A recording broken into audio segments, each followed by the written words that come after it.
In the beginning, God created the heavens and the earth.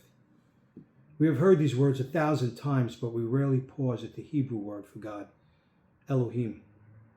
It is a word that vibrates with a profound mystery, a plurality and a singularity existing at the same breath. This is the prima materia, the original singularity from which every element, every star, and every soul emerged. It is the inseparable unity. But as that light passed through the prism of the phenomenal world, it fractured. The one became the many, the Elohim, the sparks, descended into the world of form. And in that descent, something tragic happened. We forgot. We are not just observers of the creation story. We are the protagonists who lost their way in the script. To understand our current state, we must look at the story of the Samaritan woman at the well in the gospel. It is often read as a moral lesson on conduct, but esoterically, it is a map of the human condition. Jesus tells her she had 5 husbands, and the man she's with now is not her husband. In the ancient world, the Samaritans held strictly to only the first 5 books of the Bible, so much that they weren't even considered Jews. But looking deeper, those 5 husbands represent the 5 elements of the material world: the earth, air, fire, water, and the subtler ether. As the Elohim, as we descended into these elements, we became married to the physical.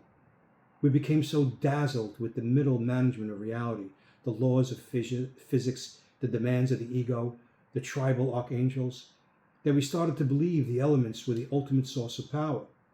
We began to worship the facets of the diamond instead of the light passing through it. This created a great imbalance in the divine council. We became fallen, not because we were evil, but because we became amnesiacs in a phenomenal world that mimics reality, but is not its source. For centuries, the path back to the source was a guarded, perilous secret. The Egyptian mysteries understood the great work as a literal merging of the Ba and the Ka, the life force and the consciousness. They placed the initiate in a stone sarcophagus, demanding a physical suspension of life to achieve a divine union. It was a high-stakes gamble. If the initiate could not hold the frequency of the singularity, the sarcophagus became a tomb. Then came what we might call the Jesus modification. The great teacher revealed that we no longer need the stone sarcophagus of the pyramid. The new tomb is the false self, the ego constructed by the 5 elements. The modification is a psychological death. We are called to sacrifice the version of ourselves that believes in separation. We die to the mirage of the elements so that we can be resurrected into our true nature, which is the Christ consciousness.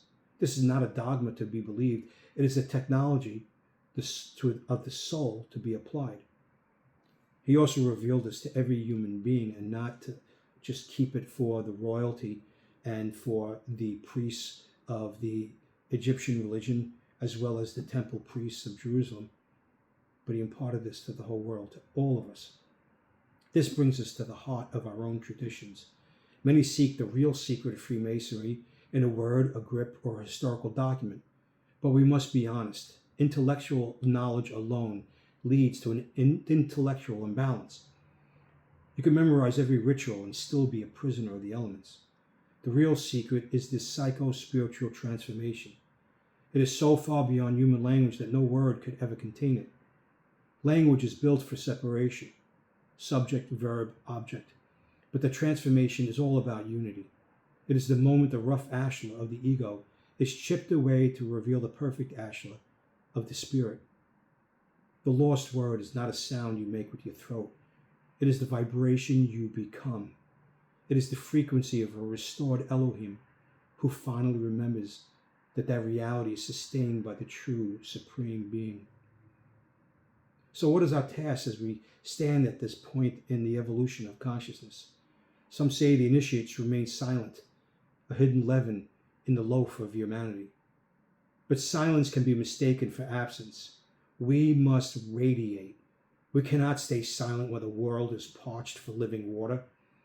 We must be visible. We must teach through word, deed, and example. We are the conscious elements that the universe has been waiting for. When we walk into a room, we should carry the frequency of the singularity. When we live with moral perfection and the enlightenment of our unity, we are not just better men, we are actively restoring the divine counsel. We are reclaiming our seats as the guides of sentient beings, leading the collective back to the truth. The temple we are building is not made of stone and mortar. It is a collective consciousness of those who have remembered. Let us go forth then, not as men bound by the 5 elements, but as the Elohim resurrected. Let us sacrifice the false self daily, hold the living water for those who thirst, and through our very existence prove that the physical is but an imperfect perception of a much grander spiritual reality. The great work is no longer a secret to be kept. It is a public unity to be shared. Let us be the light that reveals the way.